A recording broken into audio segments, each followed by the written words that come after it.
Hey guys, I'm Kelly from FitnessBlender.com, and today I was going to talk to you about belly fat. So we've done vlogs on this before, but it is still the question that we hear most often from you guys. There's some variation of it. It's how do I lose belly fat? How do I burn lower body fat? How do I get rid of love handles? There's lots of questions that are still swirling around this question, and unfortunately, there are lots of personal trainers out there that are still perpetuating really bad information. So I just wanted to lay it out there, the once and for all, the one-stop shop on how to lose belly fat.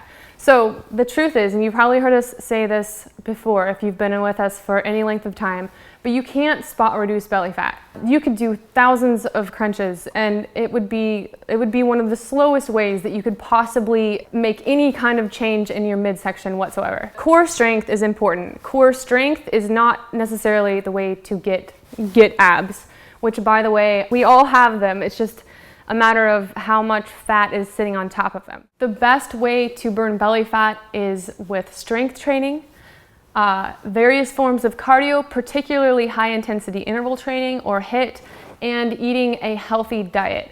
So in terms of strength training, it might seem a little counterintuitive, but instead of focusing on just the core, you want to work your entire body. And when you add resistance, when you build muscle, you're not only burning calories in that workout, but you're also raising your resting metabolism. So the amount of calories that you burn all day long, you can start to raise as you build lean muscle content. And women, I know you've probably heard this before. I hope that you have heard this before, but don't be afraid of bulking up. Strength training is your long lost best friend that you will love. I promise you, you will love the results. If you try it, it's only going to make you feel great.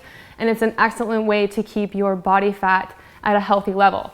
So in terms of cardio, steady state machine-based cardio is not the best way to go. So we're talking about highly variant dynamic bodyweight cardio is awesome, especially like I mentioned, HIIT, high intensity interval training, where you work very hard for a short period of time and then take a quick break and repeat. We have hundreds of HIIT workouts, literally hundreds of HIIT workout videos, so be sure to check those out if you like.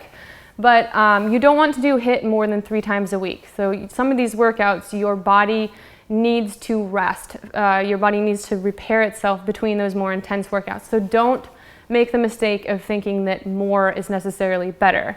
Low impact cardio or that steady state cardio does have a place in a routine, but it's not the best way to burn fat. In terms of the way that you're eating and the things that you're eating, I recommend 3 meals and 3 snacks a day and a diet that is as minimally processed as possible. So you're talking about whole foods, nothing special really, just real food. So the fewer ingredients the better, or the freshest ingredients the better.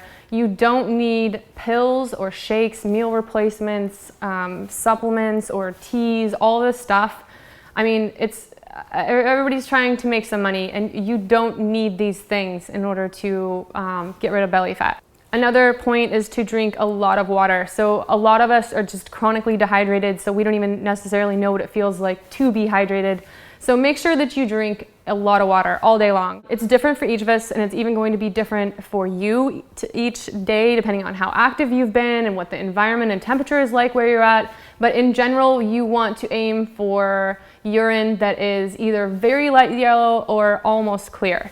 So definitely that's something that you're going to want to talk to your doctor about, or a healthcare physician that has all of your healthcare history. Otherwise, it's just a general rule of thumb. But drinking water will help your body flush out everything. It'll make it less likely that you bloat, and it also helps you deal with hunger and cravings that are not based out of hunger.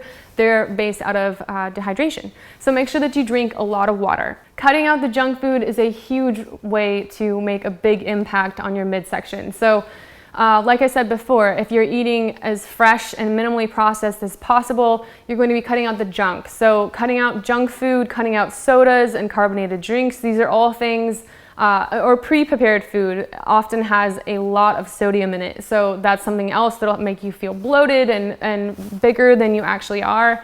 So trying to keep your sodium intake at a healthy level. And when you're eating more fresh stuff, when you're eating fruits and vegetables and rice and pasta and beans and things like this, especially if you made them at home. You can control this sodium content, and that's a good way to make sure you're not getting too much salt. So aside from the workouts and the healthy eating and drinking more water, another way to start to impact a change on your midsection is to mind your posture all day long. You can start to do this in little spurts because there's a big difference. If you roll your shoulders and you're leaning forward, you're going to create maybe the look of rolls or pooch or whatever you want to call it. Everybody's got one. Don't judge yourself. So if you start to pay attention, you keep your, stand up nice and straight, put your shoulders back and pull in your core. It can feel exhausting. It can feel like real work. So if you want to just maybe, you can even set a timer throughout your day and say, for 1 minute at a time, I'm going to make sure that I do this several times a day, and then just start to bump up the amount of time that you do that and the number of times. And before you know it, you can build up a second habit where your posture is a lot better. And when your posture is better, you instantly improve the way that your entire body shape looks. But you can also eventually teach your body to pull in your stomach, and which can end up helping overall your posture as well as your back health. Another thing to pay attention to is both your stress levels and your sleeping patterns. So sleep is really important, as is maintaining a healthy relationship with your stress level in your life. So if you have a really stressful life, maybe you should start thinking about ways that you can better process that. And like I said, sleep is important too. Try to get, I know it's easier said than done, but try to get at least 8 hours of sleep a night. Which actually brings me to my next point.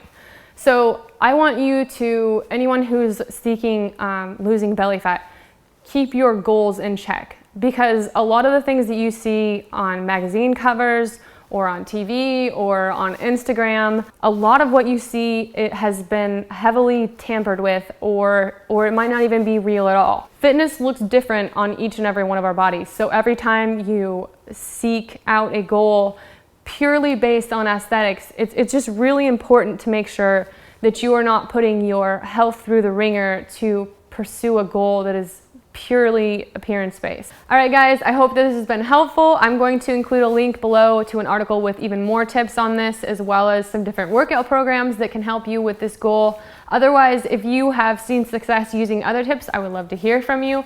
And if you have any more questions you'd like to see me answer, please leave them in the comments below. Thanks for hanging out with me. Hello? Oh, yay. You were such a good boy. You were my favorite puppy. You're my favorite. Doesn't mean that it's not the most... Am I just rambling now? I think I'm just rambling. What do you think, Pooh? To enjoy them more sparingly. Yeah, I'm definitely rambling now. What do you think? What do you think? Anything else? Well, Poochie.